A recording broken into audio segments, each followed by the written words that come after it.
Hello सभी को नमस्ते। और आज हम योगी आदित्यनाथ जी का चार्ट डिस्कस करेंगे। ठीक है। पिछली सीरीज में हमने पुतिन साहब का और डोनाल्ड ट्रंप का चार्ट डिस्कस किया था। आज हम योगी आदित्यनाथ जी का चार्ट डिस्कस करेंगे। ठीक है। तो जैसे कि हमने डिस्कस करा कि इनका 5 नंबर का लगन है। 5 नंबर का जो लगन होता है उसको सूर्य का लगन बोलते हैं। वो सिंह है। बेसिकली जो लगन है वो सिंह लगन है इनका। ठीक है। जो लगन होती है वो आप खुद होते हो। ठीक है। आपकी ओवरऑल जो पर्सनैलिटी है वो लगन है। ठीक है। मेरा जो बॉडी है, ओवरऑल जो पर्सनैलिटी है वो लगन डिफाइन करेगा वो किस तरीके का होगा। ठीक है। वो जो लग्नेश है वो कहाँ पे बैठा है वो डिफाइन करेगा। मेरा जो हेल्थ है वो लगन लोड है वो डिफाइन करेगा कि लगन लोड कहाँ पे बैठा है। तो लगन बहुत ज़्यादा इंपॉर्टेंट हो जाता है उसके लिए। ठीक है। और जो आपका चंद्रमा होता है, जो सामान्य तौर पे जो बोला जाता है कि मेरी राशि ये है, मेरी राशि वो है, तो वो आपके चंद्रमा की पोजीशन होती है बेसिकली। तो चंद्रमा है, चंद्रमा आपका मन है। ठीक है। आप मन से कैसे हो वो आपके चंद्रमा की पोजीशन पे डिफाइन करेगा कि मन से आप खुश हो या उदास हो, वो आपके चंद्रमा की पोजीशन डिफाइन करेगी। ठीक है। तो वो आपकी राशि होती है। तो राशि वो होती है जहाँ पे चंद्रमा आपके बैठते हैं। जैसे योगी आदित्यनाथ जी के जो चंद्रमा है वो 11 नंबर की राशि में बैठे हैं। 11 नंबर की जो राशि है वो आपकी कुंभ राशि होती है। ठीक है। तो जो मन से हैं, मन से उन पे कुंभ राशि का जो जितने भी प्रभाव हैं वो पड़े हुए हैं। ठीक है। उनके जो मन है, उनके मन के ऊपर कुंभ राशि के बहुत ज़्यादा प्रभाव है। कुंभ राशि शनिदेव की है। ठीक है। तो आगे डिस्कशन करते हैं कि 5 नंबर का उनका लगन है। उनका जो लगन लॉर्ड है वो सूर्य है। लगन लॉर्ड उनका कौन है? सूर्य। ठीक है। लगन लॉर्ड उनका सूर्य है। यानी लगन लॉर्ड मतलब सबसे जो इंपॉर्टेंट प्लैनेट होता है वो आपका लगन लॉर्ड ही होता है। लगन लॉर्ड मतलब आप खुद। ठीक है। तो अगर उसकी पोजीशन अच्छी है आपके चार्ट में, तो आपका जो लगन है, लगन लॉर्ड की पोजीशन अच्छी है चार्ट में, तो आपकी आधी से ज़्यादा समस्याएं खत्म है लाइफ की। क्योंकि अगर उसकी पोजीशन ठीक नहीं है तो आप लाइफ में कुछ नहीं कर सकते हो। ठीक है। आपके लाइफ में हर्डल्स बहुत ज़्यादा रहेंगे। हर चीज़ को लेके ब्रेकेज क्रिएट होता रहेगा। ठीक है। तो 5 नंबर का इनका लगन है। जो लगन लॉर्ड है वो 10वें भाव में, जहाँ से लगन बैठता है, जहाँ पे लगन है वहाँ से आप एक गिनते हो। ठीक है। जहाँ से लगन बैठता है वहाँ से आप एक गिनते हो। जैसे 5 नंबर का लगन है, 5 नंबर का साइन है वो। ठीक है। तो वहाँ से आप एक गिनोगे। तो 5, 6, 7, 8, 9, 10। ठीक है। तो 10, जहाँ पे 10 आप भाव है, 10वां भाव है वो। ठीक है। वहाँ पे 2 नंबर राशि आ रही है इनकी। 10वें भाव में 2 नंबर राशि आ रही है, जहाँ पे कौन बैठा हुआ है? बुध बैठा हुआ है, शनि बैठा हुआ है और सूर्य बैठा हुआ है। तो इनके जो लगन लॉर्ड हैं वो सूर्य हैं। ठीक है। इनके जो लगन लॉर्ड हैं वो सूर्य हैं, जो कि 10वें भाव में बैठे हैं, जो कि शनि के साथ बैठे हैं, जो कि बुध के साथ बैठे हैं। ठीक है। जो शनि है वो इनका छठे का लॉर्ड है, शनि इनका 7वें का लॉर्ड है। ठीक है। छठे भाव का और 7वें भाव का लॉर्ड है शनिदेव इनका। और जो बुध है इनके सेकंड के लॉर्ड है और 11th के लॉर्ड है। ठीक है। और सूर्य है वो इनके लगन के लॉर्ड है। ठीक है।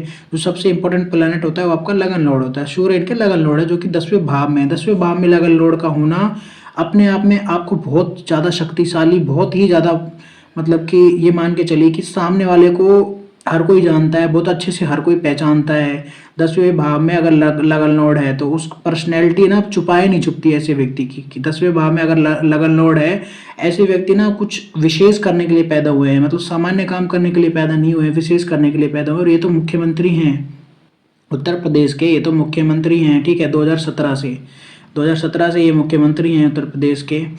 ठीक है। इनकी जो सूर्य है, सूर्य अपने आप में राजा है। ठीक है। राजा का 10वें भाव में होना, 10वां भाव अपने आप में सत्ता है, पॉलिटिक्स है। 10वें भाव में अगर कोई प्लेनेट आपके बहुत ज़्यादा है, सूर्य जैसा प्लेनेट 10वें भाव में है, शनि जैसा प्लेनेट 10वें भाव में है, बुध जैसा प्लेनेट 10वें भाव में है, तीनों प्लेनेट 10वें भाव में दिग्बल होता है। दिग्बल मतलब उनको पावर होता है, तीनों प्लेनेट को। बुध को भी यहाँ पे पावर है और शनि को भी यहाँ पे पावर है, सूर्य को भी यहाँ पे पावर है। 3 ग्रह हैं जो बहुत ज़्यादा पावरफुल हैं इनके चार्ट में। ठीक है। और तीनों के पास में पावर है 10वें भाव में। ठीक है। तो सत्ता को लेके आप उस एक चीज़ को देखिए कि 10वां भाव बहुत ही ज़्यादा पावरफुल है। लगन लॉर्ड भी पावरफुल है और साथ में 2 ग्रह और साथ में बैठे हैं वो भी पावरफुल है वहाँ पे, और 2 नंबर के साइन में। ठीक है। तो सत्ता को लेके आप वो चीज़ देखिए। 2 नंबर का जो साइन है वो वीनस है, शुक्र का है वो। ठीक है। शुक्र का साइन है। और देखिए शुक्र के साथ में बुध ने एक्सचेंज कर लिया है। बुध जो है वो शुक्र के घर में है, शुक्र जो है बुध के घर में है। 11वें भाव में इनके शुक्र हैं, शुक्र और मंगल बैठे हुए हैं जस्ट नेक्स्ट हाउस में। 10वें से जो अगला घर है वो 11वां है, नेक्स्ट हाउस में जो शुक्र है वो 3 नंबर राशि में है जो कि बुध की राशि है, और बुध है वो 2 नंबर राशि में बैठा है जो कि शुक्र की राशि, एक दूसरे ने एक्सचेंज कर लिया है, ठीक है। तो ये इस तरीके से पोजीशन है बुध का और शुक्र का।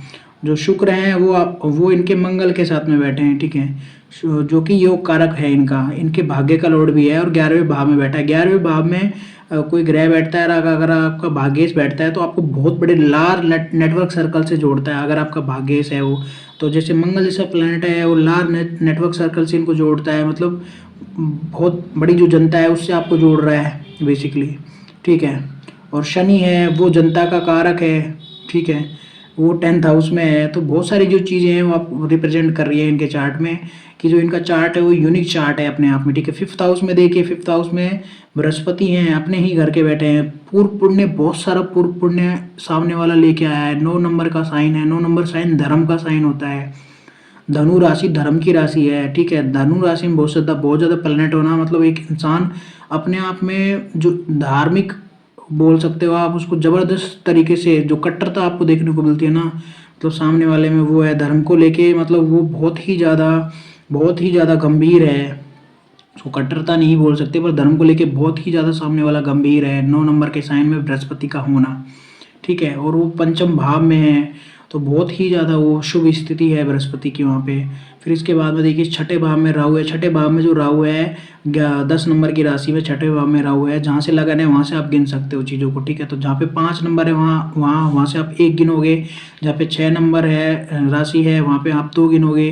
जहाँ पे 7 नंबर है वहाँ पे आप 3 गिनोगे। जहाँ पे 8 नंबर है वहाँ पे आप 4 गिनोगे भाव, ठीक है। जहाँ पे 9 नंबर है वहाँ पे 5 गिनोगे, और जहाँ पे 10 नंबर है वहाँ पे 6 गिनोगे। तो जहाँ पे 6ठे भाव में राहु 10 नंबर राशि में बैठा हुआ है, ठीक है। इस तरीके से उस चीज़ को समझना है।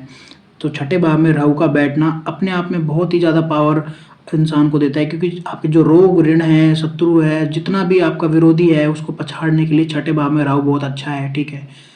तो 7th हाउस में देखिए, 7th हाउस में इनके कौन है, 7th हाउस में इनके बैठे हुए हैं चंद्रमा, ठीक है। तो राहु के जस्ट आगे चंद्रमा है, तो कहीं ना कहीं आप देखिए जो सामने वाला जो इंसान है अगर वो धर्म से नहीं जुड़ा हुआ है, भक्ति से नहीं जुड़ा हुआ है, तो इंसान परेशान हो सकता है। पर ये परेशान नहीं रहते हैं, ये योगी हैं, ठीक है, ये योगी हैं, ठीक है, ये योगी हैं, ये योगी आदित्यनाथ हैं ये, ठीक है। तो देखिए धर्म से जुड़े हुए हैं इसलिए परेशान नहीं है। अगर वो धर्म से जुड़े हुए नहीं होते तो वो परेशान होते, क्योंकि ना संप्रदाय में उन्होंने दीक्षा ली है, ठीक है, ना संप्रदाय में उन्होंने दीक्षा ली है, और वो भगवा वस्त्र पहनते हैं। उनका जो पहनावा है, भगवा वस्त्र को आप देखिए, भगवा जो कलर है उसको सूर्य से डिनोट करके चलते हैं। उनका हमेशा भगवा कलर में रहते हैं। सूर्य का जो रंग है वो भी भगवा कलर ही है, ठीक है, ज्योतिष में। तो 11 नंबर का जो साइन है उसमें चंद्रमा है। इनकी 7.5 भी चल रही है, काफ़ी लंबे टाइम से 7.5 ये फेस कर रहे हैं, ठीक है। अभी जो 2.5 साल है ये, इसके बाद में अगले जो 2.5 साल है वो, और पिछले 5 साल से जो 7.5 है उसको फेस कर रहे हैं ये, ठीक है। तो जो है चंद्रमा है वो 11 नंबर के साइन में है, और 11 नंबर का जो साइन है उसकी 7.5 चल रही है काफ़ी लंबे टाइम से, ठीक है। अभी 2.5 साल और आने वाले हैं इनके 7.5 के ठीक है। तो ये मेरी तरफ से ओवरऑल है जो मैंने 12वें भाव में इनके केतु बैठे हुए हैं। 12वें भाव में केतु बैठना बहुत ही शुभ रहता है आपके लिए, ठीक है। आपके धर्म के लिए, आपका स्पिरिचुअलिटी, मोक्ष के लिए, ये जो नॉलेज है इनके पास में है, बहुत ज़बरदस्त गहरा नॉलेज इनके पास में है।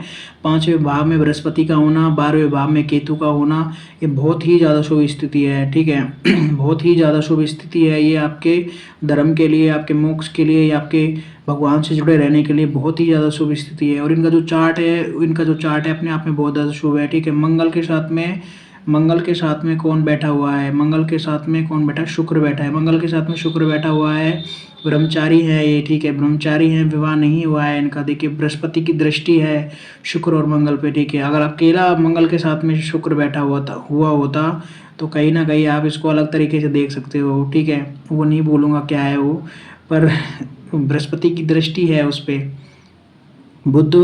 शुक्र पे और मंगल पे बृहस्पति की दृष्टि है। और जो शुक्र है उसका एक्सचेंज है बुध के साथ में, और वो जो बैठे हैं वो किसके साथ में बैठे हैं, शनि के साथ में और सूर्य के साथ में बैठे। तो बहुत ही स्पेशल पोजीशन है ये। देखिए शनि है, उसके पास दिग्बल है 10वें भाव का, सूर्य के पास 10वें भाव का दिग्बल है, बुध है उसने एक्सचेंज किया है तो उसके पास पावर है, राशि का एक्सचेंज बहुत अच्छा रहता है, ठीक है। तो वो अपने आप में शुभ फल करेगा। और जो लग्न लॉर्ड है वो 10th हाउस में है, तो अपने आप में बहुत शक्तिशाली चार्ट हो जाता है कि किसी भी व्यक्ति का अगर लग्न लॉर्ड 10th हाउस में है तो अपने आप में पावरफुल हो जाता है। और उसकी अगर दशा आ जाती है तो सोने पे सुहागा है, तो वो अपने आप में बहुत ज़्यादा मतलब कि स्ट्रॉन्ग चार्ट है, बहुत ही ज़्यादा स्ट्रॉन्ग चार्ट है, कहीं से भी कोई कमजोरी इसमें चार्ट में नहीं है।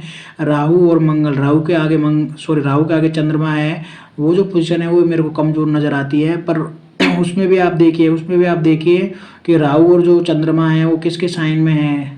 राहु और चंद्रमा वो शनि के घर में बैठे हुए हैं। शनि कहाँ बैठा है, 10वें घर में बैठा हुआ है। वो किसके साथ बैठा है, बुध के साथ में और सूर्य के साथ में। तो किसी भी तरीके से वो चीज़ है वो रिकवर हो जाती है, ठीक है। और वो तो योगी हैं, योगी आदित्यनाथ हैं, वो तो योगी हैं।